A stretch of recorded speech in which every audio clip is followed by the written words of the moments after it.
attack! No matter what happens, no matter the stakes, Ultraman will be there. We're gonna do this together.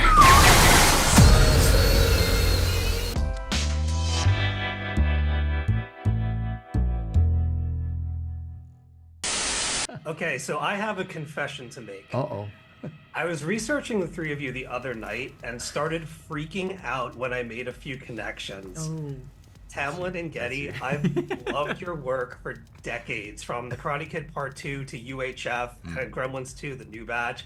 Christopher, I am smack dab in the middle of Like a Dragon, Infinite Wealth, and your performance is awesome. Aww. I'm very excited to meet all of you. Wow, thank you. I'm curious about your history with the Ultraman character and wonder if you felt any pressure to honor its legacy. Oh. Absolutely. Again, one of the most iconic superheroes of Asia to this day. And to have to try and fill that 3,000-foot shoe. But yeah, no, it was a lot of pressure, but I think, again, with the team, all of us being nerds and truly loving this franchise, there was so much information that they were able to share with us, and we were able to just kind of go out there and do our job while they did theirs. And it was just like a great tennis match, just having a great time out there and playing off of each other and hitting home runs all day. Ooh. Excellent. So you got that? You got that? Yeah, it's like, wow, hitting tennis balls into home runs all day. It's like, well, sports metaphor mix up here. But no, the amazing thing is, and just really Gedde and I really supporting, the character of Ultraman and Ken and Kenji Sato. It's really a basic example of what it means to really trust, to collaborate, to share, to argue, and to really distill what the essence of a scene is. And I can only imagine, with the bulk of work that Christopher had done, in the relationship between he and Shannon, Tindle, and John Aoshima, and Brett Marnell in the room, when we were recording our voices, is that, what is Kenji trying to say here? What is the mood of Kenji? Where is he coming out of? What does he want to do? What is his motivation, is the classic actor kind of saying.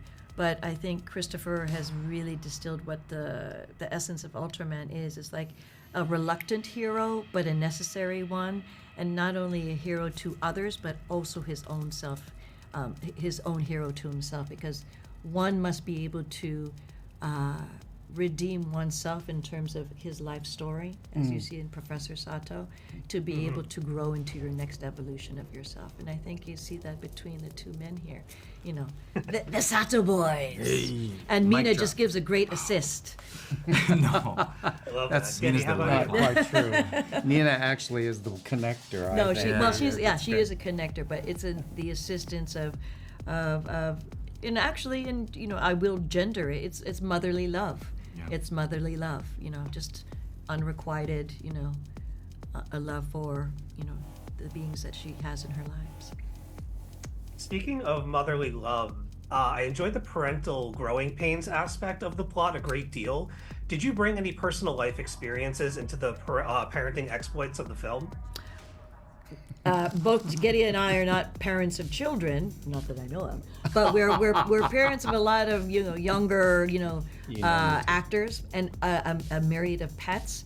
But I think what I reflected is hearing my mother's own voice in my head, and I really examining, why did she say that to me in that way?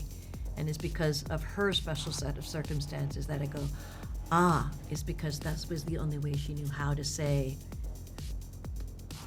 good job.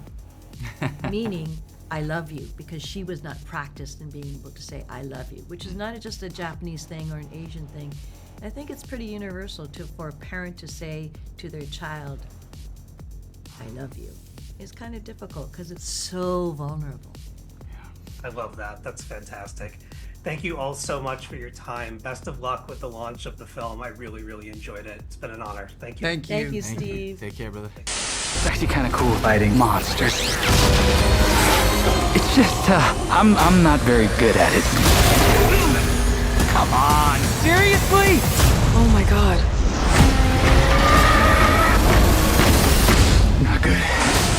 should probably tell you that I have a bit of a history with Ultraman.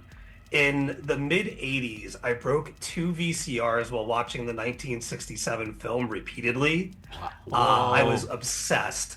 So getting reacquainted with the character through Ultraman Rising was such a joy, and I really enjoyed the film.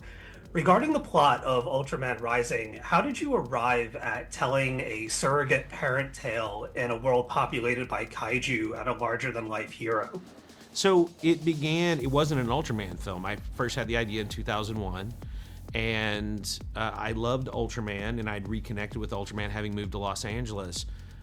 But I thought, well, what is a way that I can engage an audience? Kind of always my point of view when I'm creating something or writing a story is, how can I engage with the broadest audience in the deepest way possible? And I thought, well, I don't think they've ever done a story like this with a character like Ultraman, where he's forced to be Ultraman. He doesn't want to be Ultraman, and he's forced to be a parent. And that, to me, was a universal story, a story that didn't require any knowledge of Ultraman. And so that's kind of where it began. And then I was just really stubborn for the next 23 years until I finally found somebody who wanted to make it. Amazing. Can you tell me about the collaborative approach to shooting the film? Like, how do you divide the work? Did you find that, like, sensibilities were more suited towards action or emotional scenes? How did that work? Well, for us, I mean, like, I met Shannon at Cal Arts in college. And we've been roommates, so we have a shorthand and how we nerd out and how we communicate creatively. And so and for me, I was brought up to co-directing during the production, and just working, next to Shannon and how he approached the vision that he was after. And then I was just, I believe, like an extra set of eyes to support in a more cultural, perspective, and also as a fan of Ultraman. I know Shannon's sensibilities and the family story that he wanted to convey in the film, and so it's really about supporting him in that way, and then the extra set of eyes on the technical level. And there wasn't. How far back does? Oh, I'm sorry. Go ahead. Oh, I was just gonna say there was no real, like, we were always in the same rooms together unless one of us was crazy enough to take a vacation during production. But so we were always there together. I mean, I was still writing. I never stopped writing through that process. So that was the kind of thing that I would go away and do on my own, or I did character design on the film as well.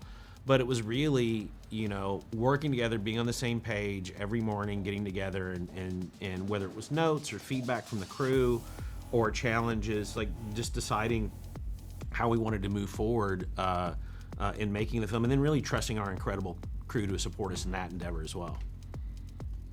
So with the success of movies like Godzilla -1 and Godzilla X Kong New Empire, would you jump at the chance to direct a new Godzilla versus Ultraman film if you had the chance? gosh. Oh, well, that was like, when I was a kid, my big question was, well, why doesn't Godzilla and why aren't they in the same show together? Why don't they fight? Then you find, was like, oh, Toho is Godzilla and Tsuburaya is Ultraman.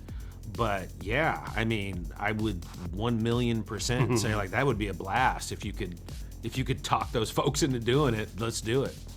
I found old clips of them fighting this morning, and I don't know that I've ever wanted anything more. Well, they actually did technically, because they reused the Godzilla suit. Is it Jamila? Not Jamila. One of the kaiju, they just put a frill on the Godzilla suit because Eiji Tsuburaya had created that suit for the original films. So technically, they have fought, just not as Godzilla. That's true. So I have to imagine that making any film is all-consuming. With talking to people, it seems like it's with you all the time, and elements of the process can bleed into other aspects of your life. Throughout production, did either of you have any Ultraman-related dreams that inspired changes in the film?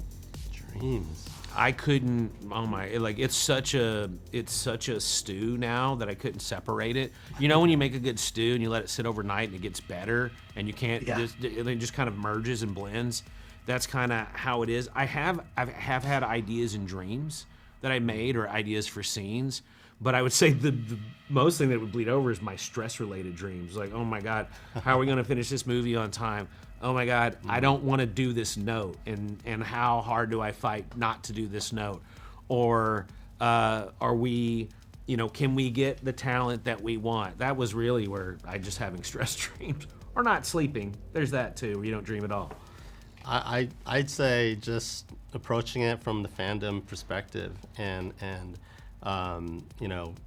having something in there that's gonna please the existing fans, and yet it's not so much that it makes new viewers check out and not understand what's going on, but just that balance. And so at least for me, trying to squeeze in as much as possible, and convincing the rest of the crew to support in that endeavor.